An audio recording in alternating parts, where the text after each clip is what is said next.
Boa tarde. Declaro aberta a 12ª reunião ordinária de audiência pública da Comissão Parlamentar de Inquérito que investiga a prática de crimes cibernéticos. A ata encontra-se à disposição dos senhores membros. A cópia da ata da 11ª reunião realizada no dia 10 de setembro de 2015. Pergunto se há necessidade de leitura da ata. Presidente, peço a dispensa da leitura da ata. Fica dispensada a leitura da ata, pedido do deputado Bruno Covas. Em discussão a ata. Não havendo discussão, em votação. Todos que aprovam a ata permaneçam como estão. Aprovado. Comunico o recebimento dos seguintes documentos. Ofício número 193/2015 do gabinete do deputado João Arruda, justificando a ausência da reunião do dia 8 de setembro de 2015. Ofício da Procuradoria Regional da República da 2ª Região, que encaminha os dados estatísticos dos grupos do Ministério Público Federal de Combate aos Crimes Cibernéticos. A reunião de hoje tem como objetivo audiência pública com a presença dos peritos da Polícia Federal que atuam na apuração de crimes cibernéticos. A audiência dá consequência à aprovação dos requerimentos número 38/2015, de autoria do deputado João Arruda, e do requerimento número 67/2015, de minha autoria. Agradeço a presença dos convidados que se dispuseram a colaborar com a realização desta audiência e, desde já, convido para compor a mesa o senhor André Abreu Magalhães, perito da Polícia Federal, que participou das operações Proteja Brasil, Darknet e Gênesis.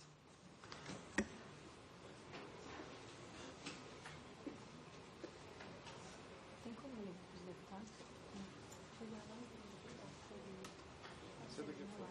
Onde você prefere?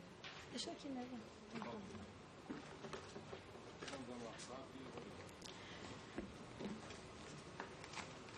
O senhor Leonardo Bueno de Mello, que representa o Instituto Nacional de Criminalística.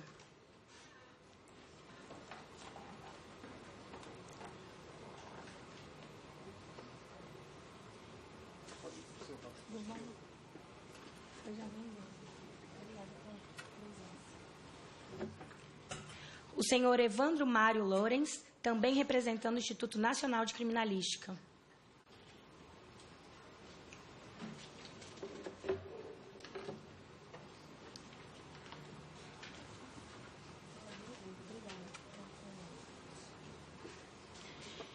E convido o senhor Bruno Teles, presidente da Associação Brasileira de Criminalística.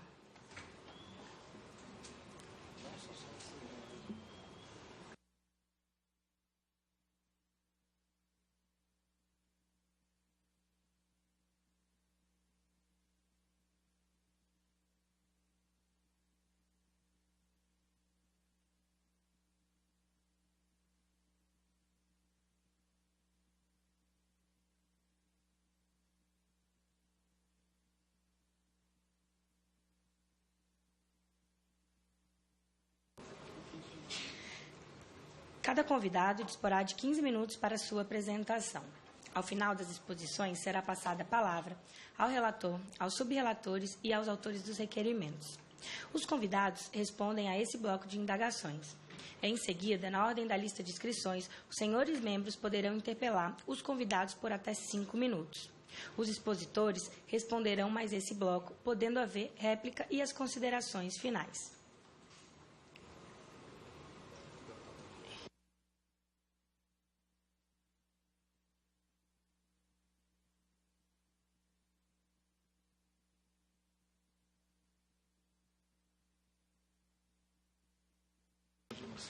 Gostaria também de convidar o senhor Alessander Florindo da Silva, representando o Instituto Nacional de Criminalística.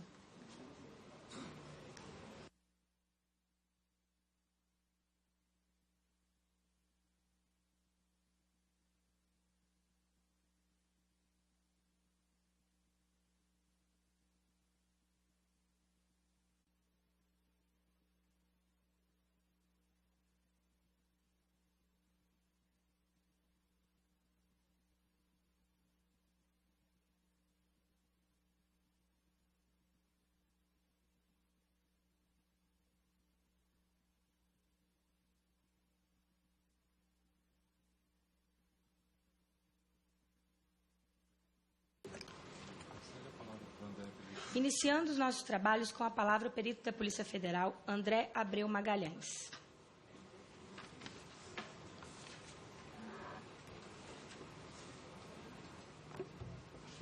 Alô. Primeiramente, gostaria de agradecer a todos pela presença, agradecer o requerimento da deputada Mariana, em nome de quem cumprimento a todos os demais presentes. Bom, o tema do qual eu vou abordar é um crime cibernético, que infelizmente é um dos líderes nas estatísticas em crimes cibernéticos. Trata-se da exploração sexual infantil na internet ou pornografia infantil na internet. Bom, talvez uma definição clássica desse tema, do ponto de vista profissional de muitos, seria a posse ou a divulgação de imagens contendo cenas de sexo explícito envolvendo menores de idade.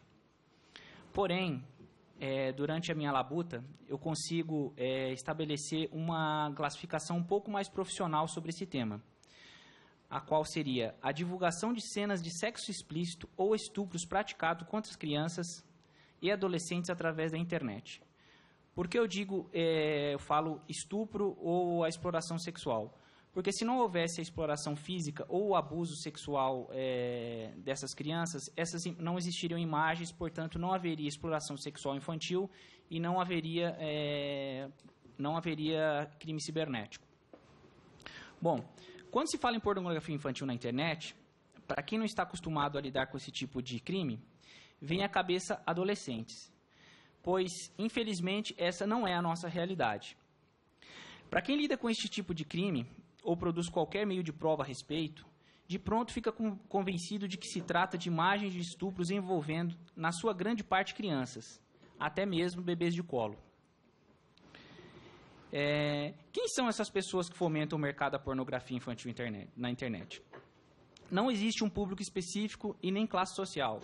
São pessoas maiores, pessoas menores, e se pressupõe apenas aquelas pessoas que possuem acesso a um dispositivo que possua acesso à internet. Bom, durante a minha expertise profissional, eu consegui estabelecer uma classificação para os tipos de consumidores de pornografia infantil na internet. Aquelas pessoas que visualizam, que gostam, que armazenam. E eu fiz uma classificação em 3 tipos. É uma classificação profissional minha. Eu classifiquei elas como iniciantes, amadoras e profissional. Qual seria o iniciante? Seria aquele que, de forma exaustiva, através dos próprios buscadores convencionais, ele procura imagens relacionadas a outros assuntos que levem a ter contato com imagens de crianças exibindo seus órgãos genitais. Exemplo, se eu utilizar um dos nossos buscadores convencionais e digitar doenças na vagina de crianças, eu vou ter como resposta alguma cena que porventura possa caracterizar uma cena de sexo explícito envolvendo uma criança ou um adolescente. Esses são os iniciantes. Os iniciantes também, eles são frequentadores dos fóruns de bate-papo. Ou seja, existem vários fóruns na internet onde pessoas que procuram pornografia adulta, e que dentro desses fóruns, algumas outras pessoas ficam incentivando ou fazendo apologia a que essas pessoas possam estar acessando uma pornografia ilícita, que seria a pornografia infantil. Essas pessoas nesses fóruns, elas são chamadas para participarem de algum grupo mais específico, e daí ela já tem outra classificação. Ela já passa a ser um consumidor com a classificação que eu digo que ele já se torna um amador. Então, o que seria o amador? Seriam aqueles consumidores que, através da instalação de aplicativos de compartilhamento de arquivos pela internet, realizam buscas através de termos específicos. Ou seja, durante essa fase de iniciação, ele aprende que, se ele instalar alguns aplicativos de compartilhamento de arquivos, isso que é amplamente divulgado, são aplicativos como Emule, Ares Galaxy, dentre outros, eles de fácil obtenção na internet, ele aprende que, se ele fizer algumas pesquisas sobre alguns termos específicos, ele vai ter como resposta pornografia infantil. Eu vou citar alguns exemplos de algumas pesquisas que eles realizam. A procura, por exemplo, pelo termo pedofilia. Se você entrar em alguma dessas redes de compartilhamento de arquivos e digitar a palavra pedofilia, consequentemente eu vou ter uma resposta, uma imagem ou um vídeo envolvendo a exploração sexual de crianças ou adolescentes. No decorrer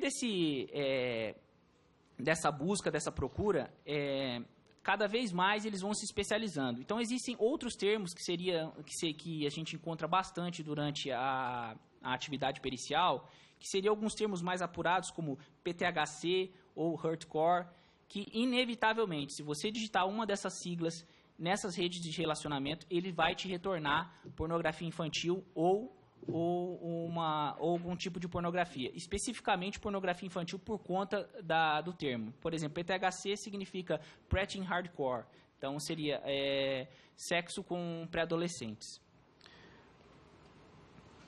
Bom, existe até um estudo de uma universidade estrangeira que eu vou estar disponibilizando para vocês sobre esses termos. Uma universidade estrangeira fez um estudo nas redes ponto a ponto, que são essas redes de compartilhamento, sobre esses termos. Ao digitar esses termos, qual o percentual de pornografia infantil que vai aparecer, a combinação desses termos, o que melhora nas consultas. Então, é muito fácil hoje se obter pornografia infantil na internet. Bom, aí agora, elevando o nível, depois saindo dessas redes de compartilhamento, que seria uma rede de compartilhamento aberta, o consumidor de pornografia infantil, ele passa a querer algo mais. Então, onde eu começo a classificar eles como profissionais. O que seria o consumidor profissional? Seria aquele que, através de grupos restritos nas redes de compartilhamento de arquivos de forma criptografada, onde seus usuários precisam ser indicados e apresentarem conteúdo pornográfico infantil para se manterem dentro do fórum.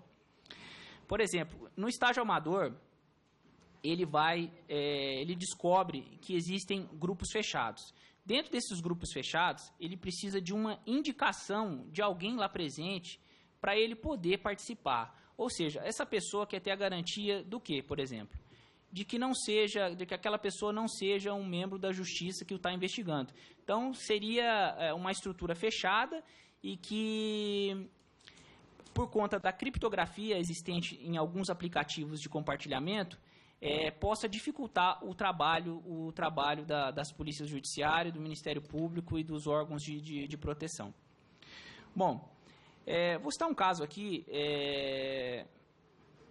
que não aconteceu no Brasil, mas aconteceu nos Estados Unidos, que determinadas pessoas foram a um buscador disponível na internet e divulgaram e pesquisaram por alguns termos em que sugeriam um ato terrorista ou a montagem ou os insumos para se construir uma bomba.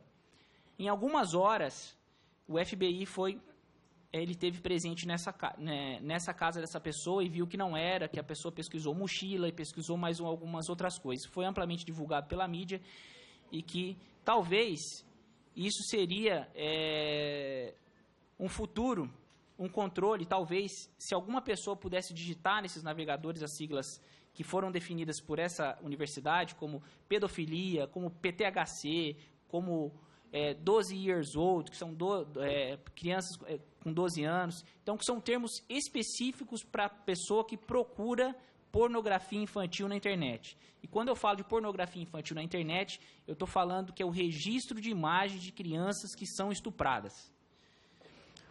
Bom, no perfil profissional, eles buscam algumas redes de relacionamentos que são protegidas por criptografia. Então, para explicar um pouquinho o que é criptografia, eu trouxe um vídeo didático para vocês, no qual eu vou pedir para ser exibido agora, e, por favor, atenção de vocês para a questão da criptografia.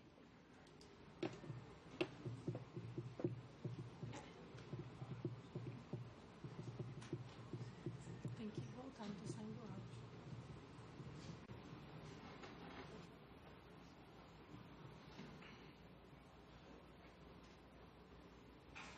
A palavra talvez não seja totalmente desconhecida, criptografia.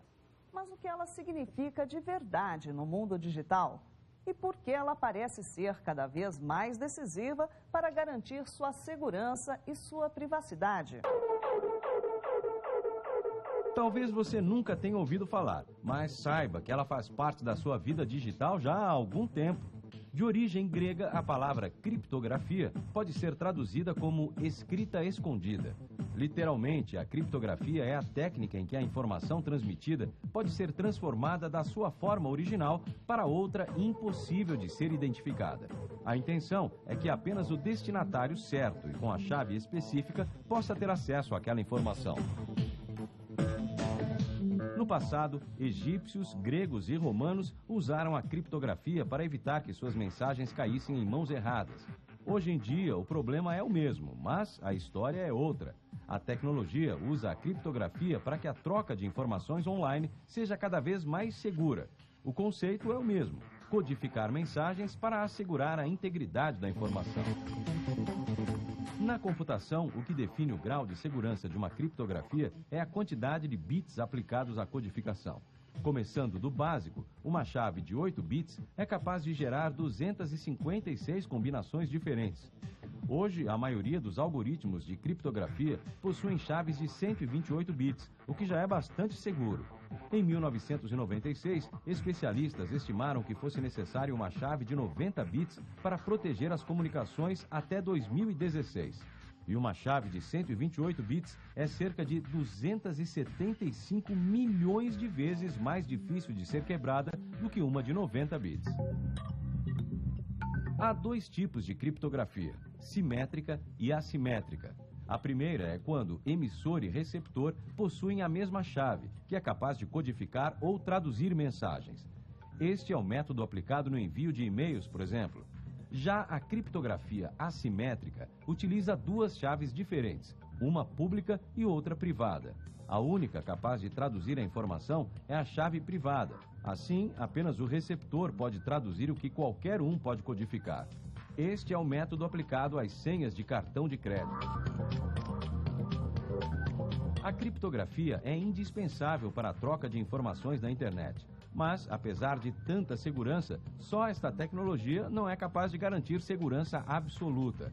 Sempre vai existir alguém tentando desenvolver técnicas para quebrar essas chaves. É exatamente por isso que novas técnicas são criadas a cada dia. Além da criptografia, é importante o usuário saber usar a internet e suas ferramentas de forma segura. Aqui no Olhar Digital você encontra uma série de dicas para navegar com segurança e garantir sua privacidade. Confira e mantenha-se seguro.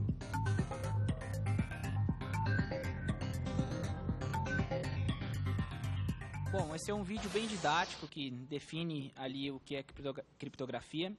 Então, por óbvio, a criptografia ela não foi concebida para ocultar atividades ilícitas. Ela dificulta o trabalho das instituições investigativas, porém, ela não inviabiliza esse trabalho. Ela não inviabiliza tanto que recentemente, a Polícia Federal deflagrou uma operação que foi totalmente em ambiente criptografado, que se trata da Operação Darknet. Só para citar, por exemplo, o quão grave é a exploração sexual infantil na internet, na última Conferência Internacional de Combate aos Crimes Cibernéticos, um dos delegados que trabalhou durante a Operação Darknet citou algo que chamou muito a atenção durante essa investigação. Uma pessoa no Brasil, né, quando a gente fala em pornografia infantil, a gente sempre pensa no exterior, mas acontece muito aqui no Brasil. Então, uma pessoa aqui no Brasil, ela fez uma pergunta no fórum da seguinte maneira, que a esposa dele estava grávida e que ele queria saber qual era o melhor anestésico que ele poderia passar na criança que iria nascer, porque ele iria praticar um ato libidinoso e depois iria postar no fórum. Então, para vocês verem o quão grave é isso, e, enfim, por óbvio, houve uma medida contra esse usuário, e, enfim, só para colocar assim no contexto de o quão grave é esse assunto e o quão grave é a importância que ele tem perante o cenário dos crimes cibernéticos. Bom, enfim, ONGs do mundo como a NCMEC, né, que é a National Center for Missing and Exploited Children, que é uma famosa nos Estados Unidos, e a SaferNet aqui no Brasil divulgam dados de que a pornografia infantil, ela fomenta aí bilhões de reais ou bilhões de dólares, ou seja, existem consumidores de pornografia infantil que pagam por isso. E as que são pagas, elas são pagas pelo fato de serem produzidas em ambiente familiar, e quanto mais amadora possível, quanto menos divulgada, o seu valor ele é mais elevado. Bom, a gente fala em pagamento e a gente não tem uma ideia de como seria esse pagamento. Seria um depósito, alguma coisa do gênero? Talvez uma coisa que está se alastrando assim, a nível de Brasil, mas que já tem uma conotação muito grande a nível mundial, seria uma moeda criada, foi uma moeda criada que chama Bitcoin, que é uma moeda virtual, que eu vou pedir também outro vídeo para ser exibido, que fica mais fácil entender o que ela faz e como ela age. O que é Bitcoin? Bitcoin é a primeira moeda digital descentralizada.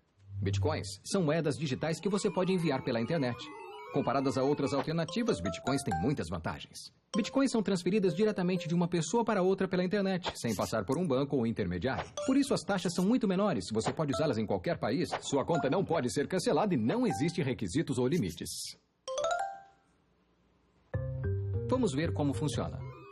Bitcoins são geradas na internet por qualquer pessoa que utilize um programa gratuito chamado minerador Bitcoin. A mineração exige processamento dos computadores para cada bloco de moedas. A dificuldade de minerar é ajustada automaticamente pela rede para que bitcoins sejam criados numa taxa limitada e previsível. Bitcoins são guardadas em sua carteira digital, semelhante a um banco na internet. Quando você transfere bitcoins, uma assinatura digital é criada. Dentro de alguns minutos, a assinatura é verificada por um minerador e será gravada na rede de forma permanente e anônima. O software Bitcoin é completamente livre e qualquer pessoa pode revisar seu código. Bitcoin está mudando as finanças da mesma forma que a internet mudou a imprensa. Quando todos têm acesso a um mercado global, grandes ideias surgem. Vamos ver alguns exemplos de como bitcoins são usadas hoje. Você pode comprar jogos, presentes, livros, servidores e meias de alpaca. Há muitos mercados de câmbio onde você pode trocar suas bitcoins por dólares, euros, reais ou mais. Bitcoins são uma excelente maneira para pequenos empresários e autônomos se destacarem. Não custa nada para começar a aceitá-las. Não há cancelamentos ou taxas e você fará negócios adicionais com a economia Bitcoin. Para conseguir suas primeiras bitcoins e mais informações, acesse weusecoins.com e mercadobitcoin.com.br. Bom, sobre bitcoins, nós temos um colega que é o perito criminal federal, Dr. Silvio Schlickman Jr., que é diretor assistente de pesquisa e inovação do Complexo Global para Inovação na Interpol em Singapura, e que ele tem bastante informações sobre como está sendo a repercussão dessa moeda no mundo e que está entrando aqui no Brasil assim numa velocidade muito grande e que o poder público precisa ter mais informações a respeito disso. Vocês ouviram ali, esse é um vídeo do próprio Bitcoin divulga. Então, quando eles falam em anonimato, isso aí causa assim, uma preocupação ainda maior para a gente que trabalha aí com segurança pública e para as pessoas também que trabalham com o mercado financeiro e que as pessoas que trabalham na Receita, que precisam poder tarifar alguns produtos. Ou seja, é algo que está ainda num meio em que não se tem assim, tanta informação disponível e de fácil acesso. Tem um portal, que é o portal Infomoney, que ele diz que o Bitcoin seria um paraíso fiscal à disposição de todos. Então, só por essa frase, a gente já pode entender um pouquinho o que pode acontecer com isso.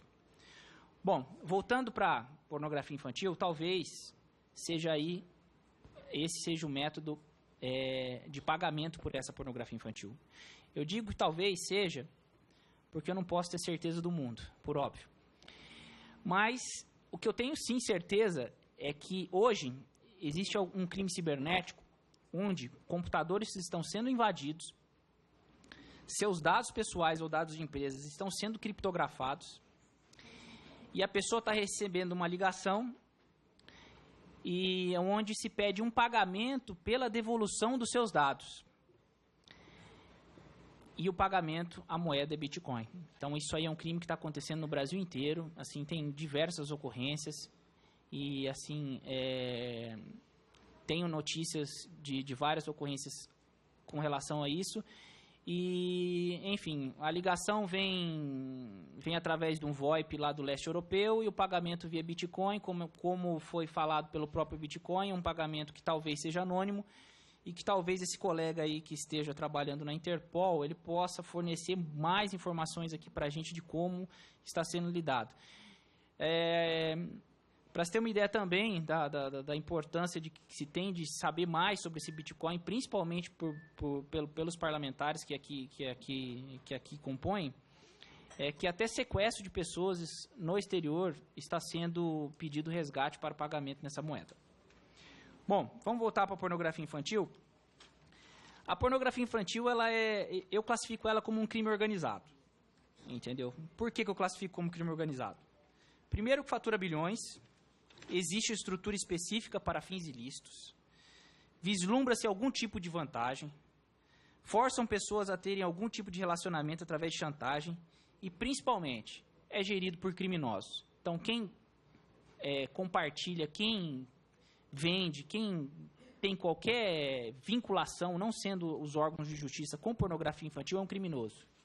Então, preenchendo esses requisitos, eu estou trabalhando com crime organizado.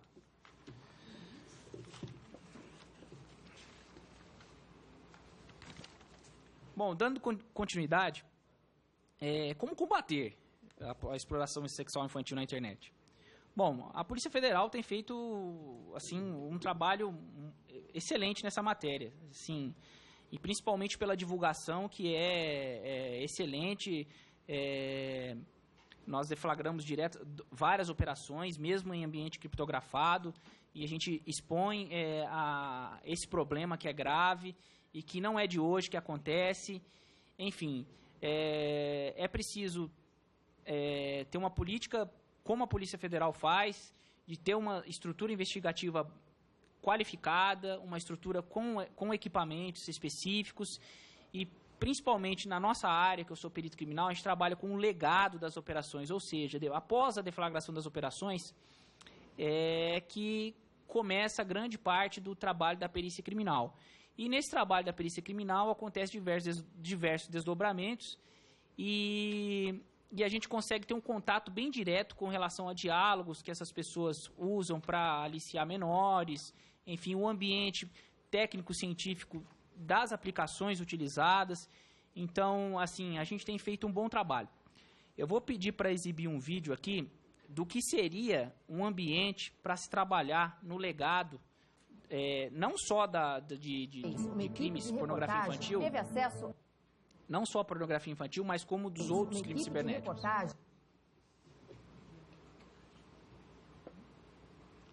Por favor.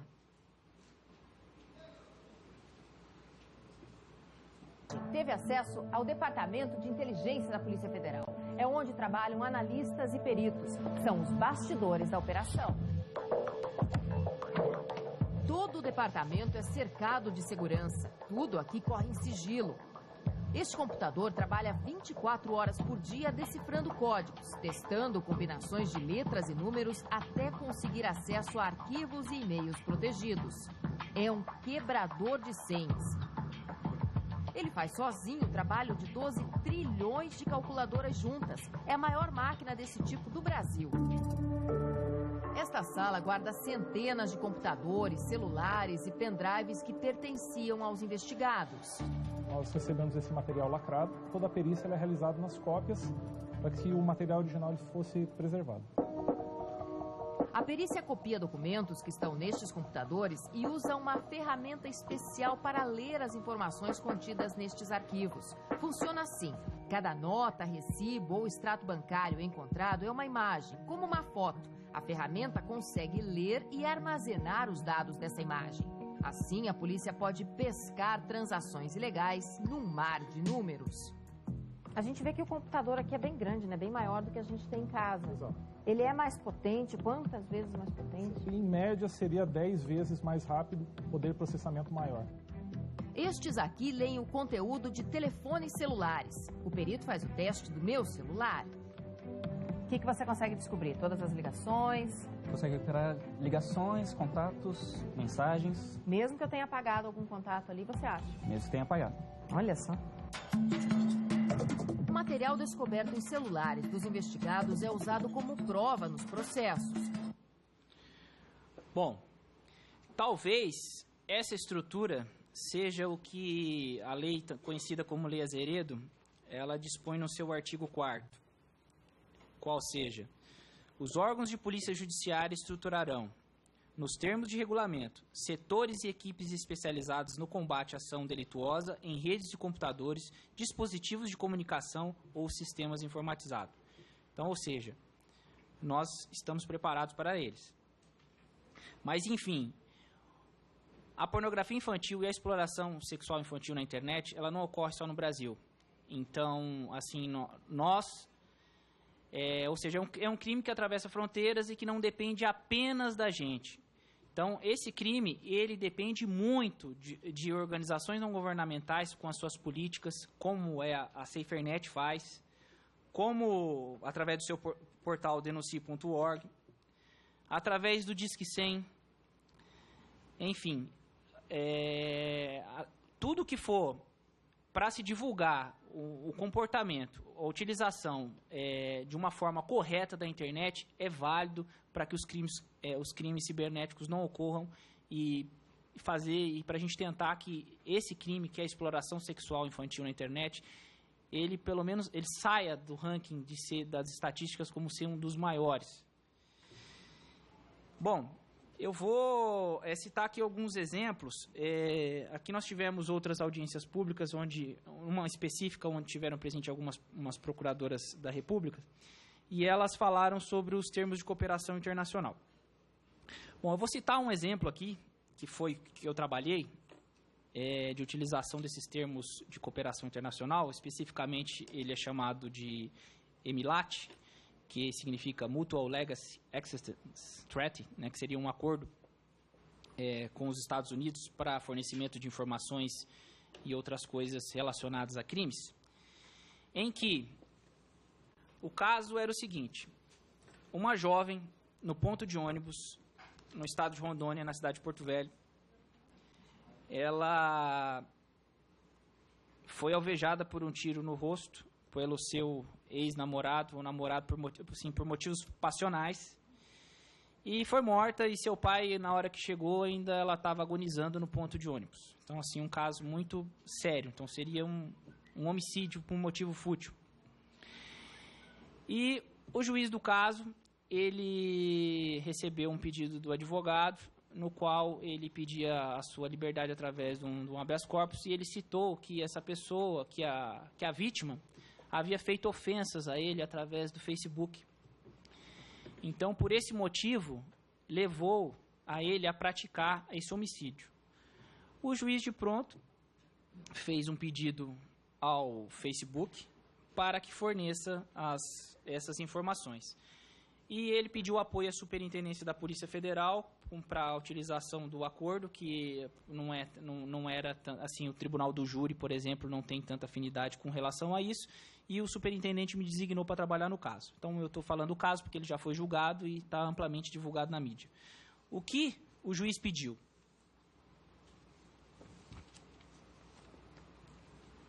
O juiz, estamos falando na autoridade do Poder Judiciário, dos backups do Facebook, defira a diligência requerida, devendo ser oficiado o Facebook Brasil para que encaminhe a esse juízo em 30 dias, por meio de mídia digital, todo o conteúdo dos perfis da vítima, www.facebook.com/raissa.lopes.188, e do acusado fulano de tal, tais como álbuns, mensagens privadas, IPs de logins, senhas, trocas de senha, atividades de registro e cadastro, postagens, comentários, a partir de 21 de maio de 2012 até 11 de setembro de 2012, inclusive se foi removida alguma mensagem dentro desse período ou posteriormente a esse período até 11 de novembro de 2012. Resposta. Detalhe. precisa se redigir uma petição em português e precisa se redigir uma petição em inglês. Isso é uma grande dificuldade que se tem, porque nem todo mundo fala inglês e não é exigido nos concursos públicos em inglês, nem para o cargo de magistrado. Resposta já em português. Resposta já em português. Eu auxiliei tanto na redação das petições quanto no que pedi. A resposta ela vem através do Departamento de Recuperação de Ativos e Cooperação Jurídica Internacional do Ministério da Justiça. Senhor juiz, referimos-nos ao formulário EMILAT de 28 de fevereiro de 2013, 28 de fevereiro de 2013. Recebido neste departamento em 5 de março de 2013, por intermédio do qual Vossa Excelência encaminhou solicitação de assistência jurídica em matéria penal extraída dos autos do processo número 001405769-2012-8220501, em trâmite perante este juízo, dirigida aos Estados Unidos da América. A esse respeito, informamos que as autoridades estadunidenses não cumpriram a diligência pretendida, pois alegam que as evidências fornecidas não são suficientes, fortes, para que se conceda a quebra de sigilo telemático. Isto posto, colocamos-nos à disposição para quaisquer esclarecimentos que se fizerem necessários. Um crime de homicídio. Quem dirá outro tipo de crime? Bom, dando continuidade, eu formulei aqui, talvez, se os senhores me permitirem, algumas sugestões que a gente possa fazer, né? Se me permite a palavra, eu gostaria de fazer algumas sugestões. Nós precisamos de termos de cooperação internacional mais céleres e que respeitem a legislação brasileira. Principalmente, precisa respeitar a legislação brasileira.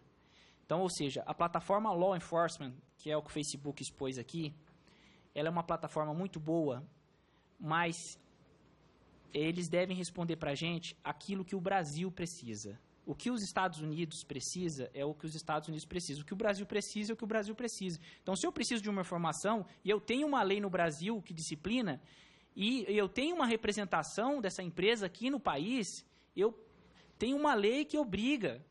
Então, eu não vejo isso, até se sugeriu um termo de ajuste de conduta, mas o termo de ajuste de conduta para uma coisa que já existe, nós já temos legislação suficiente para garantir isso. E num crime de homicídio, isso aí, do meu ponto de vista, é inadmissível.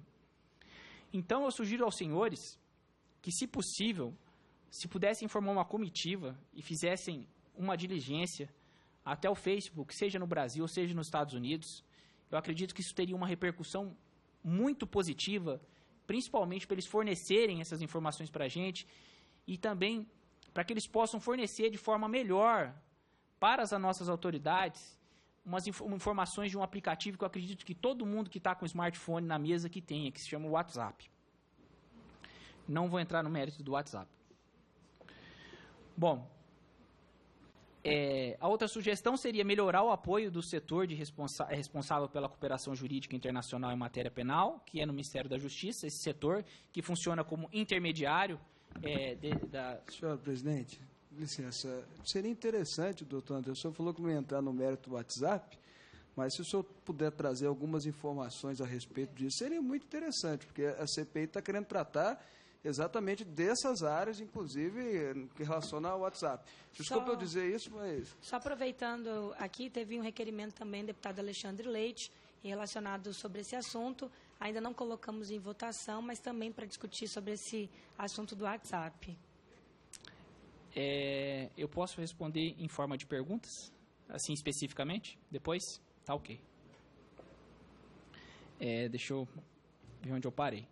Bom, esse setor aqui de cooperação de ativos em matéria penal no Ministério da Justiça, ele poderia auxiliar na tradução, nessas petições em outros idiomas. Quando é o inglês, ainda assim, é fácil encontrar, mas quando é outro idioma, então fica um pouco difícil.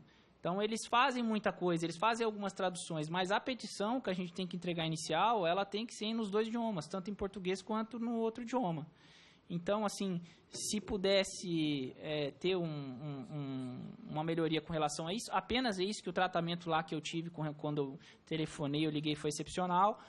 Porém, essa exigência das próprias autoridades terem que fazer essa tradução, até às vezes é necessário traduzir uma decisão judicial. Aí uma vez me pediram para traduzir, eu não traduzi, porque traduzir uma decisão judicial deferindo um pedido de quebra de sigilo telemático, por exemplo, por mais que eu seja perito criminal e tenha afinidade com a língua ou com o idioma, né, eu preciso de um perito nomeado pelo juiz para fazer essa tradução, porque alguma coisa que eu possa traduzir, eu posso usar um termo diferente que possa ser interpretado de maneira diferente no outro país.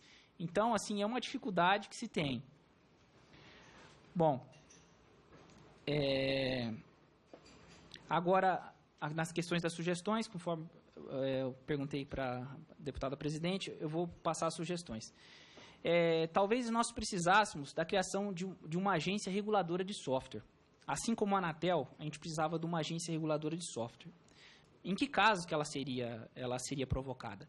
Naqueles casos em que, no jargão popular das pessoas que trabalham com computação, seria naqueles aplicativos que viralizam. O WhatsApp, por exemplo, é um aplicativo que viraliza. O Uber, por exemplo, é um aplicativo que viraliza.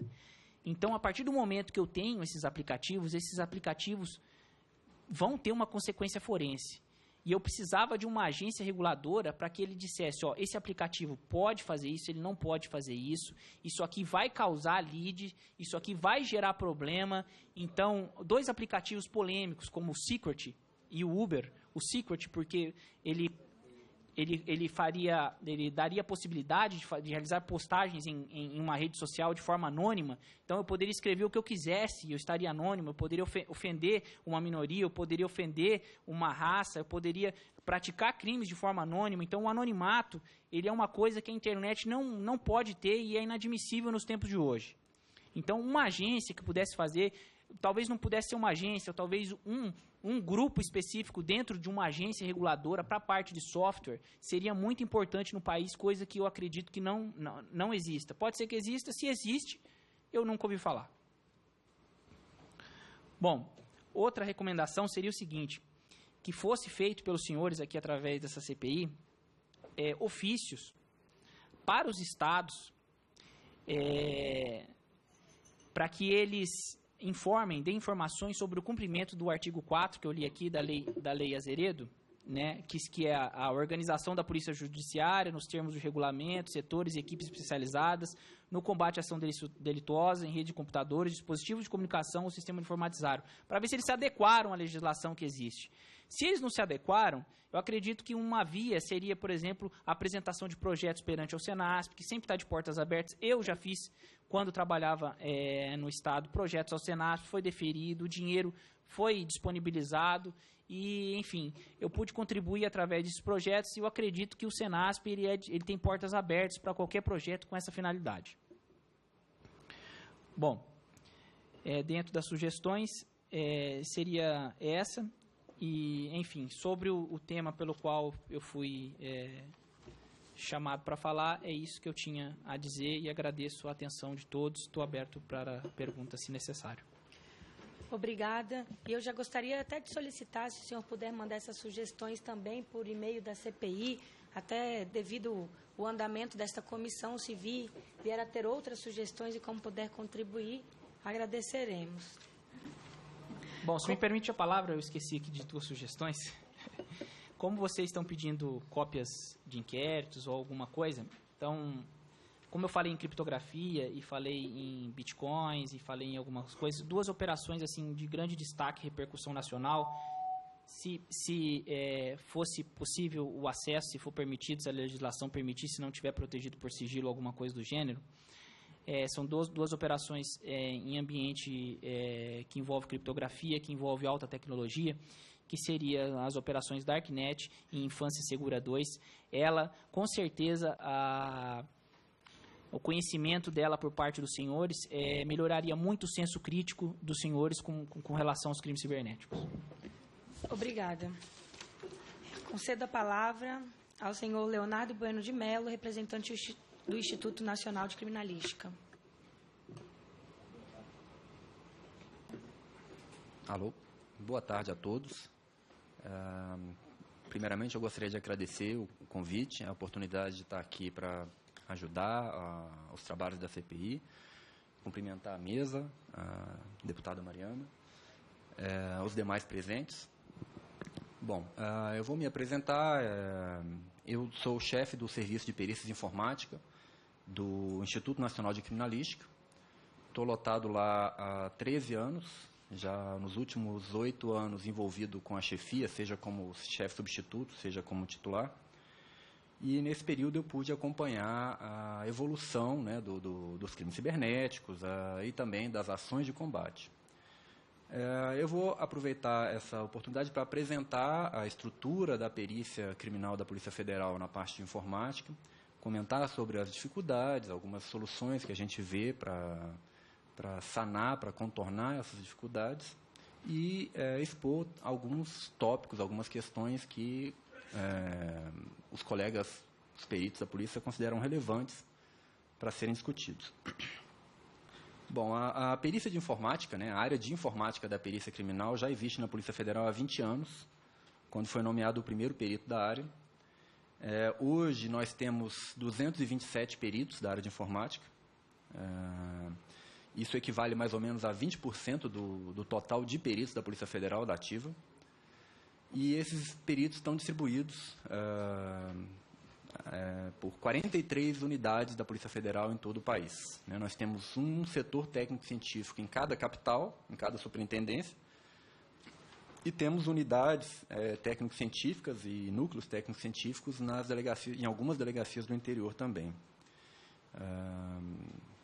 A presença da área de perícia de informática hoje é bastante forte dentro da área de perícia como um todo.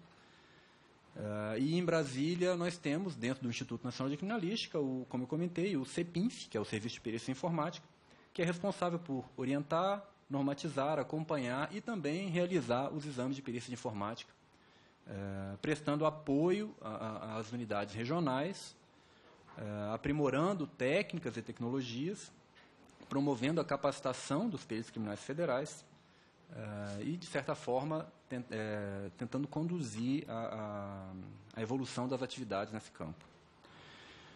Bom, os peritos criminais federais, eles, quando desenvolvem suas atividades dentro da Polícia Federal, eles têm dupla função. A primeira é aquela que todo mundo conhece, que é a de realizar exames periciais. Nós fazemos os exames, emitimos os laudos. A maior parte do nosso trabalho são exames em mídias de armazenamento computacional, que são os HDs, os pendrives, os DVDs. Muito forte também tem sido a carga de exames em celulares, smartphones, mas também fazemos exames na internet, né, e-mails, sites, interceptação telemática, né, interceptação de dados, exames em sistemas, né, sistemas contábeis, bancos de dados e, como o doutor André falou, também em dados criptografados. Mas, além dessa função, os peritos criminais da área de informática têm uma forte atuação dentro da Polícia Federal também como policiais especializados. Dentro do corpo de policiais do DPF, nós somos a única categoria que tem a exigência de conhecimentos específicos de informática para ingresso no cargo. Então, com isso, muitas atividades que exigem uma capacitação técnica mais específica, mais avançada, ainda que não seja de natureza pericial, são desempenhadas pelos peritos. Então, muitas vezes, os peritos são chamados a prestar consultoria nas investigações policiais, prestam orientações técnicas nas fases de planejamento e de preparação dessas operações e também atuam nas operações de busca e apreensão, identificando, selecionando o material e os dados a serem apreendidos, assegurando dessa forma a cadeia de custódia dentro da polícia. Bom, considerando que o combate aos crimes cibernéticos não depende somente da capacidade de se identificar e chegar até os criminosos, mas também da capacidade de se conseguir uma condenação criminal desse delinquente, A importância da perícia também assume dois aspectos. Como eu falei, por meio dos conhecimentos técnicos que o perito detém e que não são exigidos ao juiz, ele consegue identificar, processar e interpretar os vestígios de interesse numa investigação de crimes cibernéticos. E toda investigação desse tipo acaba esbarrando em dificuldades para, por exemplo, localizar dados de interesse num volume muito grande de dados, né? A gente vê que tem HDs aí de 6 terabytes já. Um HD apreendido aí facilmente passa de 1 milhão de arquivos e artefatos de dados. E para você conseguir identificar o que interessa ali dentro, não é uma tarefa trivial. Exige conhecimentos de correlacionamento de dados, de categorização de dados, de ranqueamento do que interessa a partir de premissas, de informações que possam delimitar o escopo dessa busca. Mas as investigações de crimes cibernéticos também, né, mais recentemente, com frequência, também têm esbarrado em dificuldades para acessar dados que são armazenados remotamente, né? A gente tem diversos serviços de internet aí, Google Drive, Dropbox, uma série de serviços em que os dados não ficam no dispositivo, e sim na nuvem.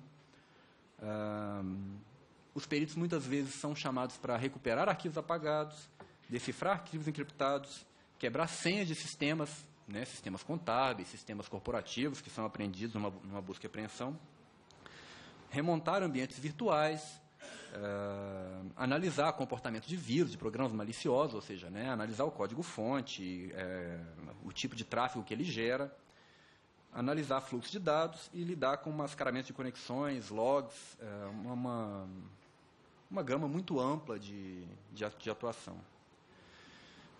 O outro aspecto da importância da perícia no contexto dos crimes cibernéticos, também acredito que o Dr. Bruno Teres deve comentar também, é a questão, a importância para garantir os princípios da segurança jurídica, da efetividade do processo e da verdade real. Ou seja, a perícia ela é fonte de prova material, é ela que fornece elementos idôneos e objetivos de prova que subsidiam o convencimento do juiz, estando livre da subjetividade dos outros tipos de prova, como as testemunhais, por exemplo.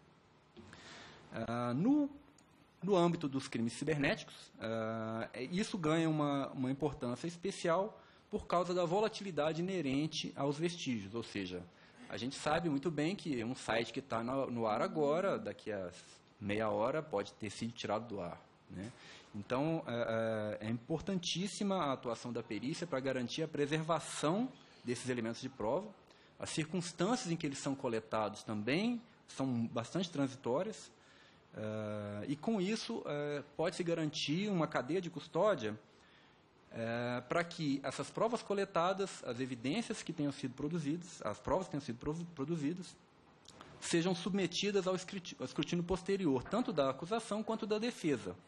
E dessa forma a gente consegue assegurar a aplicabilidade do princípio constitucional do contraditório da ampla defesa. O próprio CPP reconhece a importância da perícia e exige o exame de corpo de delito nos casos em que houver vestígios, sob pena de nulidade do processo. Bom, voltando à situação da perícia na Polícia Federal, agora já com foco nas nossas dificuldades, para os senhores terem uma ideia, só esse ano já foram emitidos 6.823 laudos de perícia de informática. Isso equivale a 20% de todos os laudos produzidos pela perícia da Polícia Federal esse ano.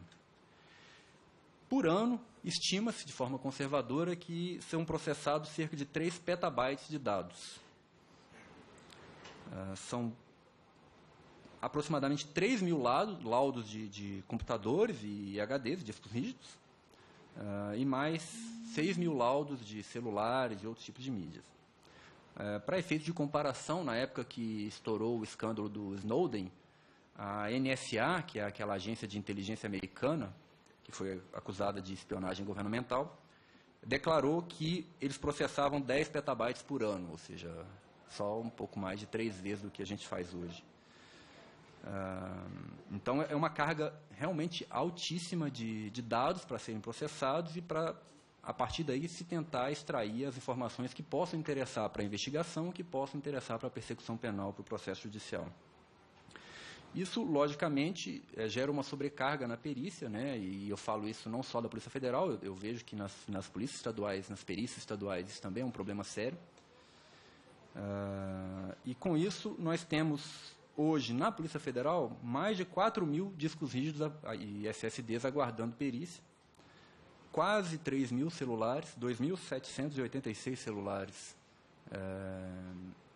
também esperando para ser periciados.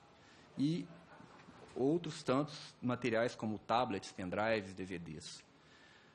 O que assusta particularmente nessas quantidades é que, há um ano atrás, verificou-se um aumento, no caso dos discos rígidos, de 38,5%, e no caso dos celulares, de 45%, em relação ao que estava pendente há um ano atrás. Se não surgir nenhum novo pedido de perícia, e todos os peritos de informática se dedicarem exclusivamente a analisar esse material, o que não acontece, porque o perito de informática ele também está sujeito, como policial, a ser acionado durante um plantão, um sobreaviso, a fazer perícia preliminar de droga, principalmente nos estados. Seriam necessários quase 2 anos para que a gente pudesse atender todas essas pendências. Isso provocam claros prejuízos às investigações policiais, ao andamento dos processos judiciais. O CPP prevê um prazo de 10 dias, né, para se realização de uma perícia. E, dentre as soluções que nós vislumbramos para contornar esse problema, para mitigar essas dificuldades, a primeira delas é a necessidade de aumento de efetivo. Hoje, somente 10% dos policiais federais são peritos criminais, e isso de todas as áreas, não estou falando só da área de informática. Por uma limitação de vagas disponíveis, ou seja, precisa-se que sejam criadas novas vagas para que possamos contratar mais peritos, e por essa razão, no próximo concurso que está previsto, a gente espera receber somente 67 novos peritos.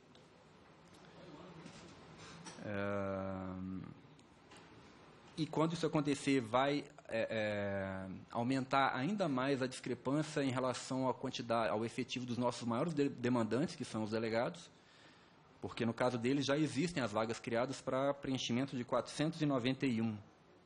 Então, a relação entre perito e delegado vai aumentar 20%, ou seja, a tendência é que piore ainda mais a nossa capacidade de atendimento. Outra solução que é estudada, que é buscada dentro da Polícia Federal, existe uma linha muito tênue e uma diferenciação que não é muito precisa entre o que é perícia de informática e o que é investigação propriamente dita dos crimes cibernéticos, ou seja, o trabalho que é feito pelo perito, o trabalho que é feito pelo investigador, pelo agente, pelo delegado. Como eu comentei, né, pela capacidade técnica, pelo conhecimento, muitas vezes os peritos acabam fazendo investigação. E uma das saídas que a gente busca é diminuir, né, que alguns dos procedimentos possam ser feitos pelos agentes, pelos delegados, mas isso depende, como já foi falado aqui em audiências anteriores, que eu pude acompanhar, de uma ação de capacitação realmente efetiva para os policiais. Também consideramos de alta relevância o incentivo ao desenvolvimento e a pesquisa de ferramentas e soluções para que a gente possa, com isso, otimizar os nossos métodos, rever os nossos procedimentos e tentar tornar mais eficiente e efetivo o nosso trabalho. A Senasp, em parceria com a Polícia Federal, está construindo o Centro Nacional de Difusão de Ciências Forenses, onde hoje é o Instituto Nacional de Criminalística, e com isso a gente espera uma atuação forte nessa parte de capacitação, de difusão de conhecimento. Agora, em junho, nós tivemos um bom exemplo também, nós tivemos a Conferência Internacional de Crimes Cibernéticos, que foi realizada em conjunto com a conhecida como IC Cyber, que foi realizada em conjunto com o IC Mídia, que também é a maior conferência da América Latina nesse campo e que é uma ótima oportunidade para atualização de conhecimentos, estabelecimento de redes de contatos. Temos das soluções que são desenvolvidas, que apesar das dificuldades, nós temos o NuDetective, que é uma ferramenta que foi desenvolvida pelos peritos criminais federais do Mato Grosso do Sul, permite a detecção automatizada de pornografia, tanto em vídeos quanto em imagens. Nós temos ferramentas que são desenvolvidas para agilizar a atuação na busca e apreensão, como o IPED, o LED, e projetos para tentar melhorar essa análise das mídias de armazenamento, como o SARD. Bom, para finalizar, eu gostaria simplesmente de citar alguns pontos que eu considero importantes a serem destacados em relação a esse contexto do combate aos crimes cibernéticos. Até hoje ainda existe a crença, a impressão de que possa existir um crime virtual. Isso, na verdade, não é verdade, né? Os crimes são cometidos nos ambientes virtuais, mas as ações são concretas. Eles deixam vestígios e, por meio da perícia, eles podem ter a materialidade, a autoria e o modus operandi determinados.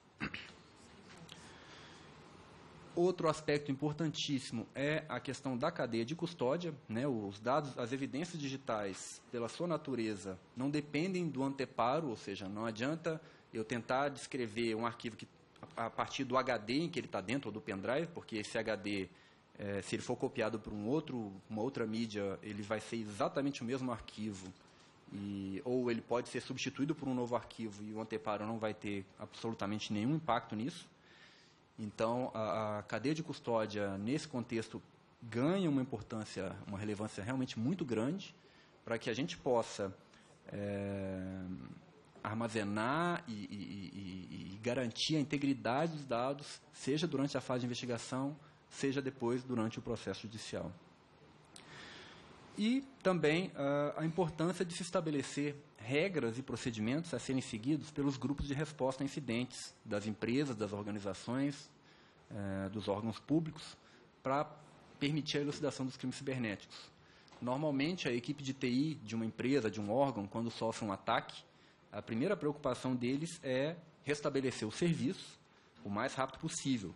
E não se importam muito em preservar as evidências, não se importam se para isso eles vão ter que destruir, apagar alguns arquivos, comprometer a integridade de logs, que geram prejuízos realmente graves depois, no momento em que se for tentar identificar a origem desse ataque, a autoria desse ataque.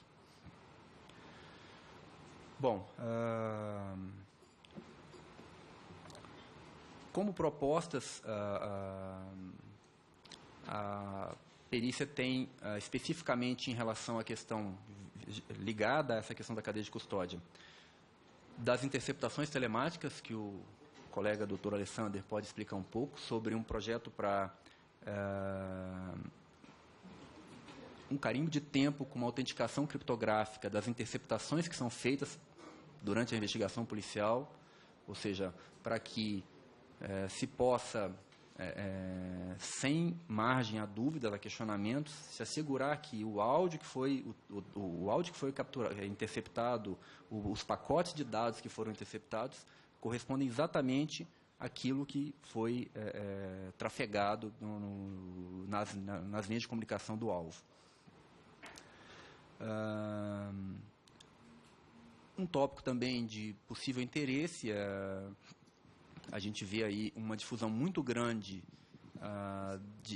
da interconectividade de objetos à internet, ou seja, comumente chamado de internet das coisas, né? A gente vê geladeira ligada na internet, a gente vê carro que está se conectando na internet, e isso abre brecha para uma série de falhas de segurança, de vazamentos de privacidade, que precisam ser discutidos, né? Isso está diretamente ligado à adoção do IP versão 6, que foi discutido aqui na audiência passada.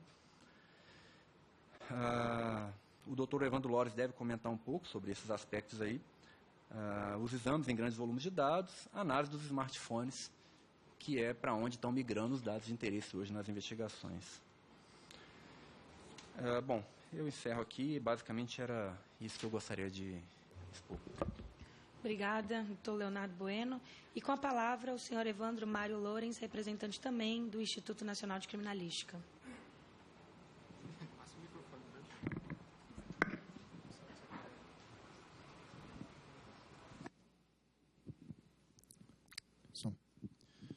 Boa tarde a todos. Agradeço o convite. É uma honra para nós estarmos nessa casa, trazendo um pouco da nossa experiência. Meu nome é Evandro Mário Lourens, sou perito criminal federal da Polícia Federal, mestre em Ciência da Informação pela Universidade de Brasília e graduado em Ciência da Computação e especialista em Telecomunicações pela Universidade Federal do Espírito Santo. Estou na Polícia Federal há 6 anos. Antes da Polícia Federal, eu trabalhei como servidor em 4 bancos, sendo incluído aí o Banco Central e a Caixa Econômica Federal. Quando fui para a Polícia Federal, levei toda essa experiência bancária e desses 6 anos que eu estou na Polícia Federal, há 2 eu estou trabalhando lá com o Dr. Leonardo no Instituto Nacional de Criminalística. Recentemente, trabalhei como coordenador desse evento da IC Cyber, IC Mídia, foi uma conferência integrada, onde nós trazemos para o nosso ambiente, para o Brasil, as discussões mais atuais relacionadas aos crimes cibernéticos, às perícias em crimes cibernéticos. E trazemos convidados internacionais. Esse ano nós tivemos 14 palestrantes internacionais. É um evento muito rico. Inclusive, o deputado Alessandro Molon foi um dos palestrantes desse nosso evento, que aconteceu agora em junho.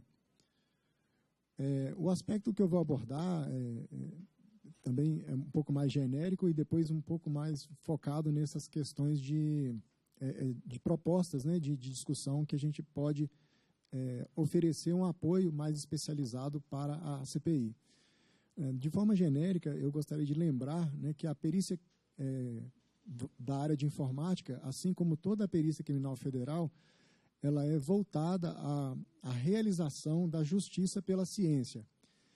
O que é isso? É que as evidências, né, as evidências deixadas, os vestígios sejam analisados e, através desses vestígios, por meio desses vestígios, consiga-se determinar a autoria, né, e, inclusive, a não autoria de determinados delitos que acontecem. Então, da mesma forma, acontece no mundo cibernético. Nós vemos que a informática, a internet, é um mundo dinâmico.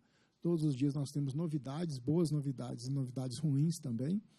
E é uma disciplina, né? A perícia informática é uma disciplina totalmente dinâmica, onde todos os dias nós temos que estar nos atualizando, voltando para aquilo que está novo e tentando correr, se não à frente, do lado daqueles que estão usando a internet e as redes e a informática para praticar os delitos.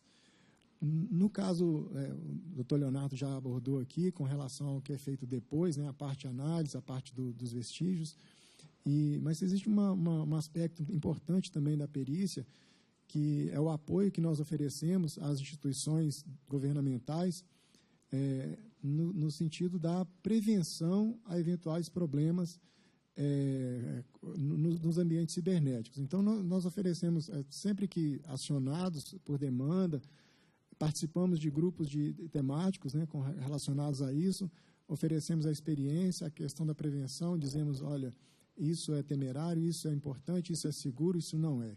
Né? E como um trabalho de consultoria mesmo, porque isso reflete lá na frente no nosso trabalho.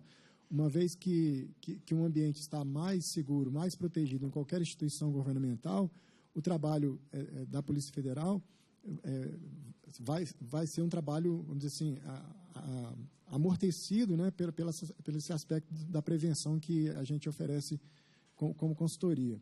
Um outro aspecto importante, e aí já se trata do fato em si, né, da ocorrência de um crime cibernético, é a preservação.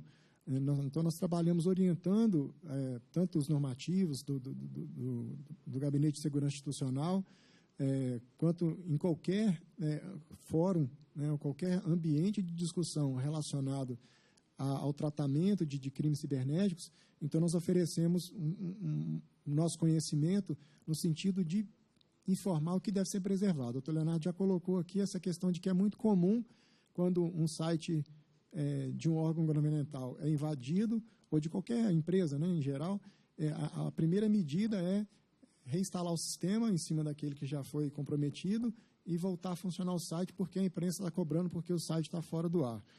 Quando o correto seria separar esse material, não tocar, desconectar da rede e deixar para que seja analisado o que aconteceu realmente ali.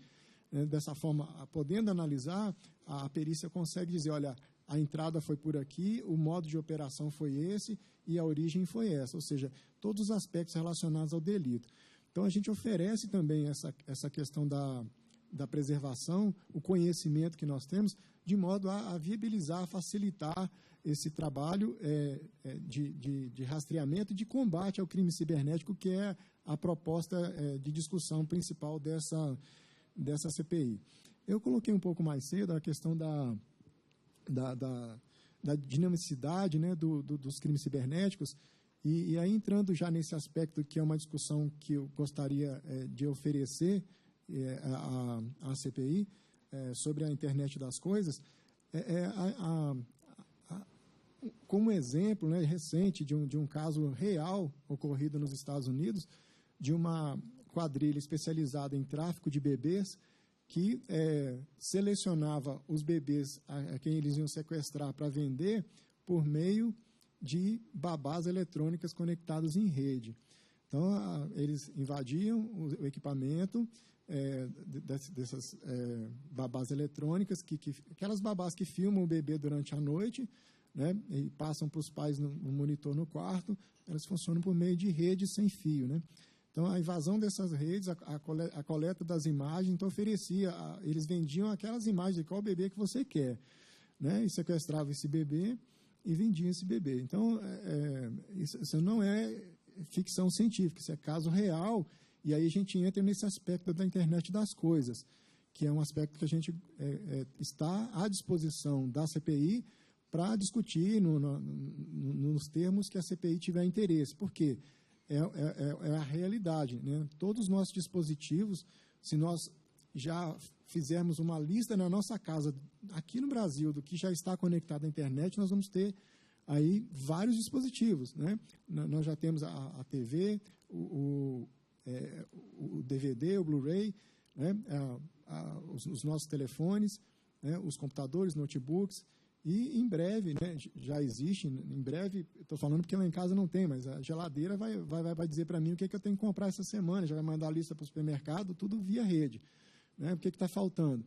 Então, esse aspecto de estar conectado em rede, ele tem muitas variáveis, né, e relaciona aí uma série de problemas que podem ocorrer relacionado a crimes cibernéticos, né? Especialmente questões relacionadas à privacidade, e aí esse exemplo que eu usei dos bebês é um exemplo claro, ou seja, a babá eletrônica tem um objetivo único, simples, de apoiar o trabalho dos pais no cuidado com os seus filhos, é usado como instrumento para a execução de crimes, ou seja, um crime cibernético, né? Apoiado na cibernética para ser cometido. Então, a internet das coisas, também como o doutor Leonardo colocou, ela está muito relacionada, intimamente relacionada à questão do IPv6, que é uma nova forma de endereçamento, nova maneira de dizer, né? Mas é uma forma de endereçamento mais recente para os dispositivos que permite uma explosão gigantesca da capacidade de endereçamento que nós temos de dispositivos hoje. Hoje nós temos o IPv4, a versão 4, que limita a quantidade de dispositivos, e hoje nós não temos mais endereços disponíveis. Então, o que é feito é o revezamento de endereços. Acho que isso já foi falado para os senhores aqui, né, recentemente, então não vou ficar falando mais sobre isso, mas a questão da internet das coisas está intimamente ligado a isso, porque à medida que algumas pessoas colocam o IPv6 como solução, e ela realmente traz vários benefícios, várias vantagens, ela traz também consigo outros aspectos que demandam uma reflexão, né, e demandam também a ação nossa e de toda a sociedade com relação à forma de se comportar com essas novas tecnologias que estão chegando. O senhor acha que não é a solução? Não entendi? O senhor acha que não é a solução? Não é a solução. é uma solução importante, mas não é a solução. Eu poderia aqui falar só sobre isso, assim, de vantagens e desvantagens durante 1 hora, né? E a gente discutir o peso dessas vantagens e desvantagens de forma a até refletir por que isso ainda não está hoje no nosso cotidiano, se é tão bom assim, né? Então, são questões até tem dos lados, práticas, filosóficas, enfim, são uma discussão, mas definitivamente não é, na minha opinião, né, lógico, não é a solução. É uma solução importante, mas não é a solução. Ok? Então, assim, como já foi falado para os senhores, traz muitas vantagens, né, mas traz consigo também o overhead, né, que a gente diz, quer dizer, a carga de outras questões que nós teríamos que tratar, né, que não é o momento agora, mas a gente se coloca à disposição dos senhores para tratar isso no nível que quiser, pessoalmente, numa reunião, numa outra apresentação, enfim, estamos à disposição. E aí eu falo nós, a Perícia Criminal Federal. Tá? Um outro aspecto importante que nós também, que talvez seja o aspecto hoje mais crítico para o desenrolar, para a efetividade do trabalho da Perícia Criminal Federal, é os exames de grandes volumes de dados. Todos nós aqui, que há 10 anos atrás já tínhamos um PC em casa, a gente não precisa fazer muito esforço para lembrar qual era a quantidade de arquivos que a gente tinha, que copiava as músicas. Hoje em dia, eu faço um desafio para alguém me dizer quantos arquivos tem dentro do seu HD, no seu computador, né? Não temos a explosão de dados, de quantidade de dados, ela foi facilitada tanto pela a sociedade da informação, né, a divulgação, a própria internet e o barateamento das mídias de armazenamento. Ou seja, o armazenamento de um byte hoje ele é infinitamente mais barato do que era há 10 anos atrás e há 20 anos atrás. Então, essa combinação de fatores, a explosão da sociedade da informação, a criação de dispositivos, a internet e o barateamento dessas tecnologias levou a uma explosão de dados sem fim. Antigamente a gente fazia conta de o que a gente pode colocar num pendrive e o que não dá para colocar. Hoje em dia eu vou na esquina, compro um pendrive de R$50 que cabe 3 vezes aquele último pendrive que eu tinha e continua a vida, né? E não quero nem saber quantos arquivos tem lá. Esse grande volume de dados, ele traz, e aí olhando para o lado da perícia e até do lado do controle da justiça, daquilo que a gente se propõe a fazer como justiça pela ciência, ele traz para nós uma grande dor de cabeça, né? Esse volume exponencial crescente de dados faz com que o nosso trabalho seja ainda mais complexo, porque se antes eu analisava X, agora analiso 100X, né, e tenho que entregar esses resultados com a mesma celeridade para que o processo não seja comprometido. Então,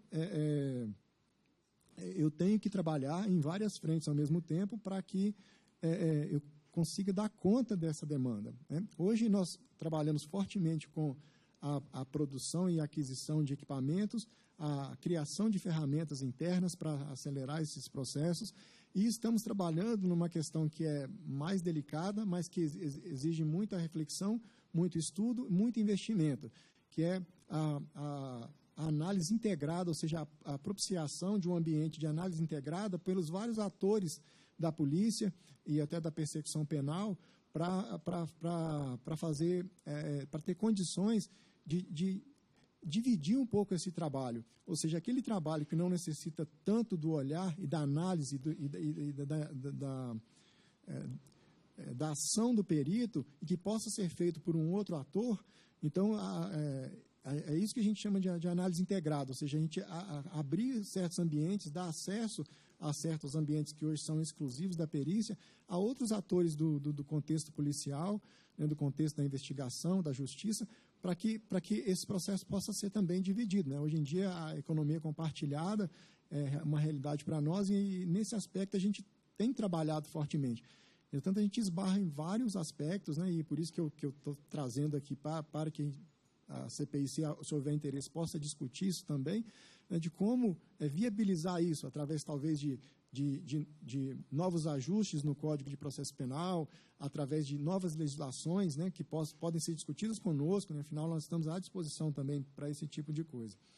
E, por último, só para encerrar, eu tenho 21 segundos, né, mas eu vou tentar ser breve, é uma questão também bastante importante para nós, que é a análise de smartphones, né, que já foi dito aqui hoje, a preocupação com aplicativos como o WhatsApp, como a nossa exposição, né, à medida que a gente tira selfie, manda pela rede, põe no Instagram, replica para o Facebook e assim por diante. Então, a análise de smartphones ela tem se tornado também um campeão. A gente acredita até que em um determinado momento nós vamos ter a equivalência da quantidade de mídias tradicionais com a quantidade de smartphones para serem analisados. Isso é só uma crença, a gente não tem números concretos para dizer isso, mas face o crescimento das plataformas de smartphones.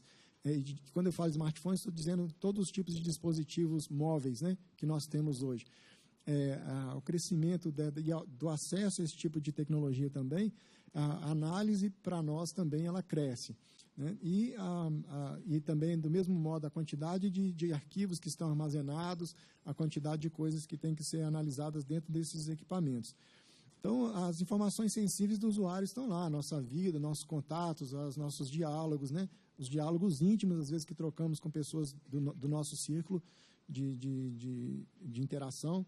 Então, esse tipo de questão coloca também a questão da privacidade, que a gente já falou aqui, em xeque, né, com relação ao crime cibernético, e também a outras questões relacionadas às transações que são feitas, bancárias e outras coisas do gênero.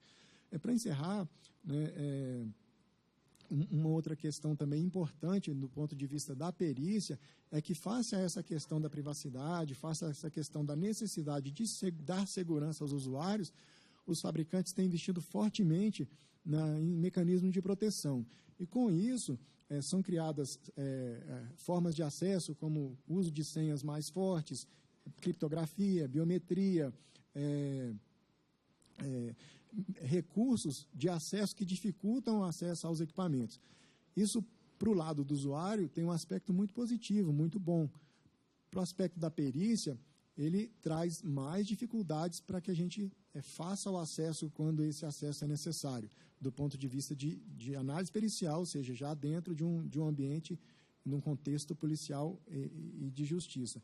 Então, são desafios também que nós temos e que precisamos vencer todos os dias para que consigamos manter o nível de trabalho que a Polícia Federal, do ponto de vista da perícia, tem oferecido à sociedade brasileira.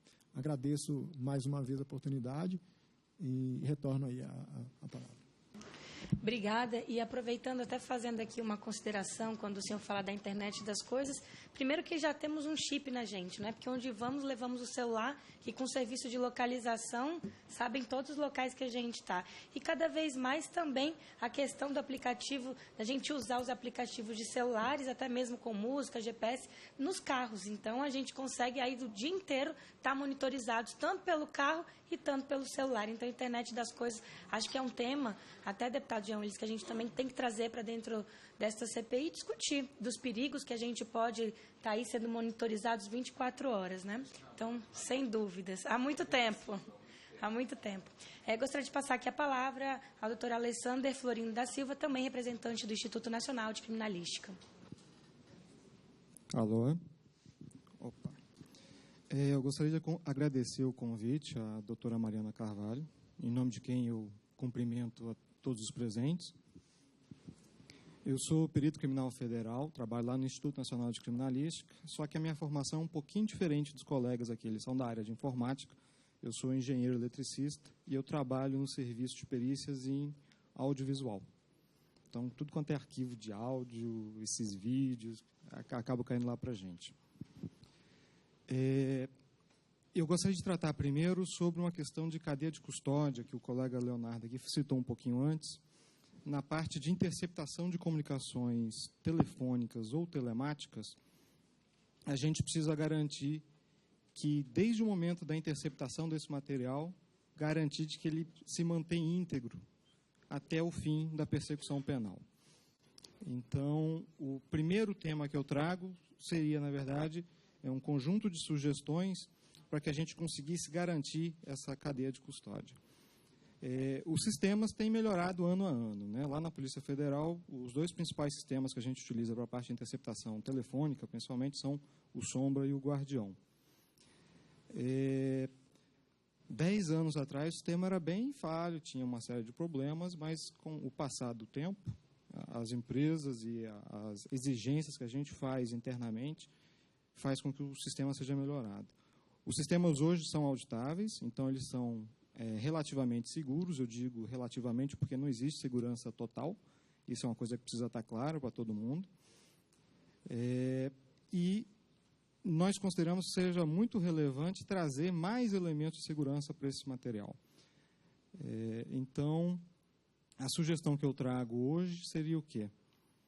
Fazer o uso de tecnologias que estão disponíveis já hoje no mercado, como certificados digitais, o uso de registros, de resumos criptográficos e de uma autoridade de carimbo de tempo, que já existe homologada no Brasil pelo ITI, há coisa de poucos anos atrás passou a ser homologado o uso desse tipo de atividade, seriam os cartórios digitais de tempo. E, na prática, a ideia seria o seguinte: você tem uma comunicação sendo interceptada. No momento que essa comunicação se encerra, você vai salvar um arquivo digital com esse conteúdo, você calcula, usa um algoritmo matemático chamado hash, que é o resumo criptográfico, que eu gero uma série de dados de tamanho fixo, que ele tem algumas propriedades. Uma propriedade deles é o seguinte: se eu modificar um bit que seja dentro do arquivo original e eu tentar calcular de novo esse resumo criptográfico, eu vou encontrar um número totalmente diferente. Outra propriedade que ele tem é que, a partir dele, eu não sou capaz de recuperar a informação original. Então, eu posso trafegar essa informação livremente, que não é possível que a pessoa, com o conhecimento dessa informação, descubra qual era a informação originalmente que ele se refere.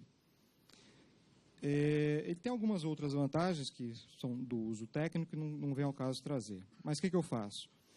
A comunicação foi interceptada, eu pego esse resumo criptográfico, faço uma assinatura digital com um certificado digital da própria máquina da polícia que fez o procedimento de interceptação, mando esse conjunto para uma terceira parte contratada, que seria essa empresa chamada ACT, que é uma autoridade de carimbo de tempo, já homologada pelo ITI.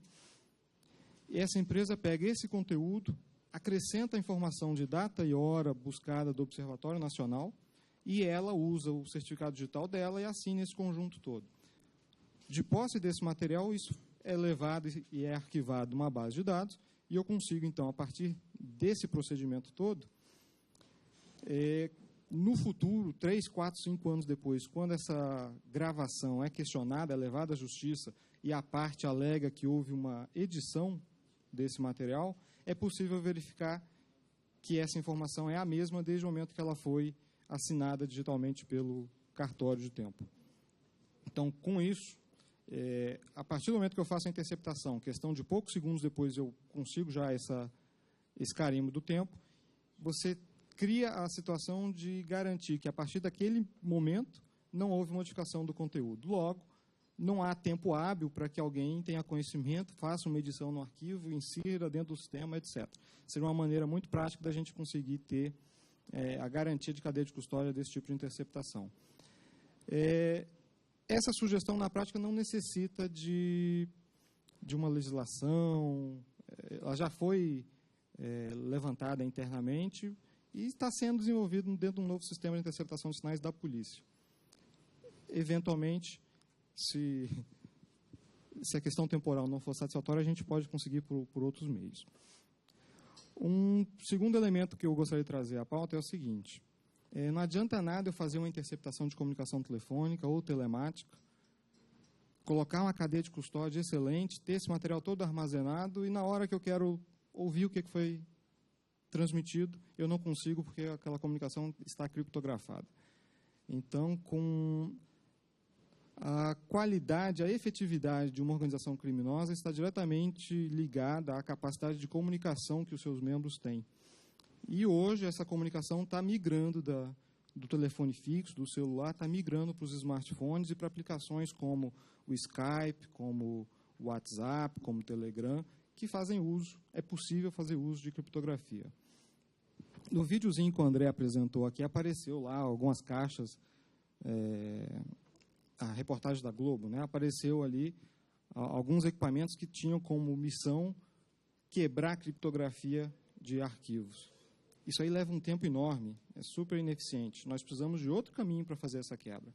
Se nós temos uma legislação vigente que diz que, sim, em determinados momentos é aceitável que a comunicação do indivíduo seja quebrada, que esse direito fundamental seja afastado, nós precisamos, sim, ter a capacidade de dizer à empresa que está provendo esse serviço de comunicação que ela tem a obrigação, ela tem o dever de nos passar a informação de como é que eu faço para quebrar essa comunicação. Ela usou uma chave criptográfica para fazer essa comunicação. Ela tem que ter, então, portanto, a obrigação de manter salva essa informação na chave criptográfica e, na hipótese de haver a quebra ou afastamento do sigilo da comunicação do indivíduo, ela tem o dever de fornecer isso ao juízo. Nós deveríamos receber isso das próprias empresas, não tentar ficar quebrando por força bruta. Esse é um tratamento que deveria ser dado de forma uniforme e eu acho que a melhor maneira seria através de lei. Um terceiro tema, em relação ainda à parte de interceptação de comunicações telefônicas e telemáticas, estaria mais afeta a Anatel. O modelo atual não é muito bom. Nós deveríamos seguir modelos mais modernos, como o proposto num consórcio europeu chamado ETSI, em que o desvio da comunicação telefônica interceptada ou telemática, a interceptação, de fato, ela é realizada dentro da rede da operadora de comunicação ou provedor de serviço à internet. E esses dados interceptados eles devem ser encaminhados à polícia, idealmente por um canal de dados. A comunicação telefônica em VoIP, que é Voz sobre IP, porque é assim que essa informação já circula dentro da rede das operadoras, e a comunicação de dados hoje ela já é entregue em dados, porque não haveria outra maneira de fazê-lo. Infelizmente, hoje, o modelo que nós temos é o modelo mais barato para as operadoras. Então, elas fazem essa transmissão dessa informação para a polícia de uma maneira que não é das mais eficientes. Ela simplesmente gera uma nova ligação telefônica e ela junta as duas comunicações, a comunicação, o canal de transmissão do locutor A e do locutor B, junta essas duas informações num canal só, faz um processo de mixagem, gera uma nova ligação telefônica para a polícia e faz essa transmissão. Essa ligação para a polícia tem um monte de problema. Essa ligação pode cair, então mesmo que os indivíduos mantenham uma comunicação ao longo do tempo, a comunicação com a polícia pode ser interrompida a qualquer momento, você insere mais ruído nesse canal, essa informação chega para a gente com a mixagem dos dois canais, então eu tenho dificuldade de entender falas sobrepostas, eu poderia receber isso em canal estéreo, eu poderia ser capaz de ouvir o locutor A isoladamente, depois ouvir o B, isso me facilitaria também o uso para sistemas de identificação automática de locutor, então eu teria várias vantagens em receber esse dado diretamente como pacote de dados. Hoje, infelizmente, não é assim, porque foi a maneira 10 anos atrás que as operadoras encontraram que era mais prático, mais barato para elas de fazer essa implementação. Então, existem melhorias ainda possíveis de serem aplicadas à parte de comunicação, de interceptação de comunicações. Do meu ponto de vista, eu acho que a Anatel é que deveria ter um papel preponderante nisso aí, em conjunto com as polícias, negociar o melhor modelo possível para fazer essas interceptações. Era só isso que eu tinha para trazer, eu fico aberto a questionamentos aí. Obrigada, doutora Alessandre. Com a palavra, doutor Bruno Teles, presidente da Associação Brasileira de Criminalística.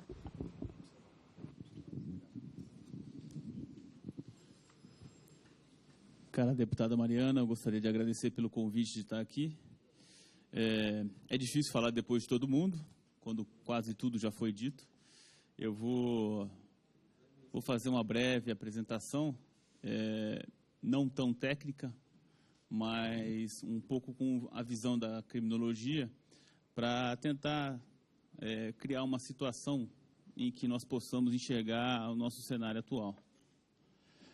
Meu nome é Bruno Teles, sou presidente da Associação Brasileira de Criminalística, representa hoje os peritos oficiais de natureza criminal, que, em última instância, é quem vai receber esse material apreendido pelas autoridades policiais para prover a prova material em juízo. E eu queria falar antes um pouco sobre o background da internet.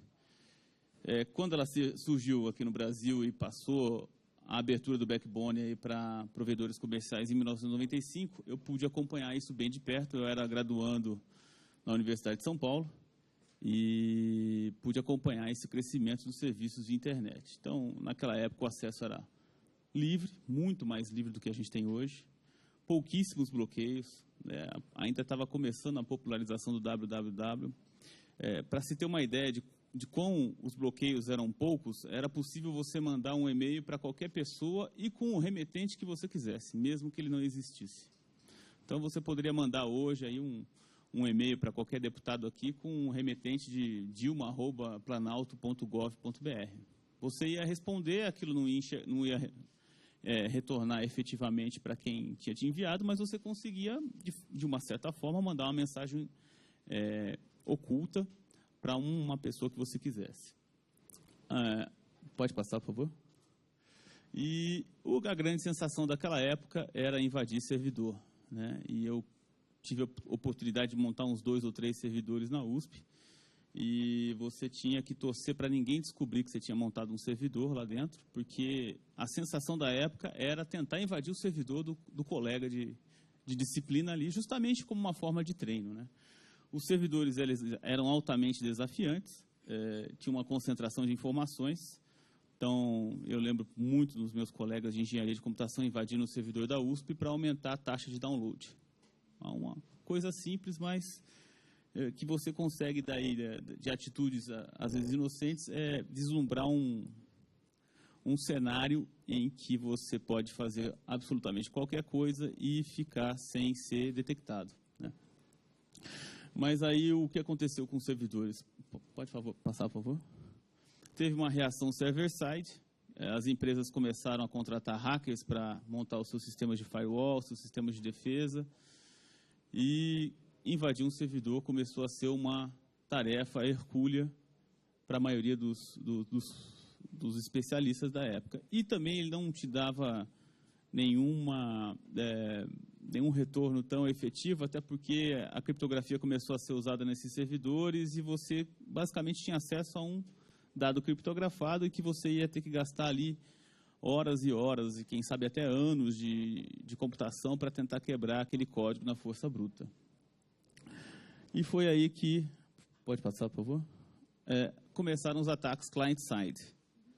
E naquela época os ataques client-side eles eram muito mais requeridos, começaram a ser mais requeridos pelos criminosos da vida real, porque ele te dá uma margem menor, né? Às vezes você invade um computador de qualquer um de nós aqui, não vai achar nada de interessante, nenhuma informação substancial, mas ao mesmo tempo eu tenho milhões de computadores que podem ser invadidos. E os computadores estão, na sua maior parte, desprotegidos, e eu posso trabalhar com um alvo específico. Então, naquela época, as maiores denúncias que se tinha desse tipo de ataque client-side era da área empresarial, justamente para espionagem industrial. E pode passar, por favor? E a reação client-side aconteceu em que os dispositivos domésticos começaram a avançar, ter níveis de criptografia maiores, contar com antivírus, proteção de internet e proteção de dados individuais. Eu cito aqui o caso da BlackBerry. Foi uma empresa que todo mundo acha que ela vende celular, ela vende, na verdade, serviço. Ela é uma empresa que foi a primeira do ramo a identificar que as pessoas precisam se comunicar de forma segura e não deixar os seus dados, o seu tráfego de dados, à disposição de qualquer um, seja por um ataque ou qualquer outra coisa. Vocês devem, para quem assiste aí televisão, tem um seriado chamado House of Cards, e você vê todos os parlamentares norte-americanos usando BlackBerry. Eles não usam BlackBerry porque aquilo é por acaso. Eles usam BlackBerry pelo nível de criptografia que existe naquele telefone, né? Só que hoje, do iPhone 4S para cá, aquele nível de criptografia está acessível para qualquer um de nós. Android também, dependendo da versão que você tiver, e com uma versão certa de softwares que estão para troca de mensagens ou para ligação utilizando VoIP, toda aquela criptografia que surgiu durante a Guerra Fria está à disposição de qualquer um de nós. Pode passar, por favor? Tá. Então, o que hoje a gente tem no ambiente cibernético, né? A gente tem um cenário que a possibilidade do anonimato é muito grande, você tem uma escala muito grande e uma agilidade absurda. Isso está disponível para qualquer um. Você pode ter uma ideia simples, como o criador do Uber teve, né, de oferecer um serviço aí de transporte urbano, e a sua empresa valer aí bilhões de dólares em poucos anos, ou você pode criar sua rede de pedofilia pelo WhatsApp. Onde está o cerne da questão? O cerne da questão é que a interceptação de comunicação hoje deixou de ser uma decisão judicial. A interceptação da sua comunicação hoje é uma decisão sua.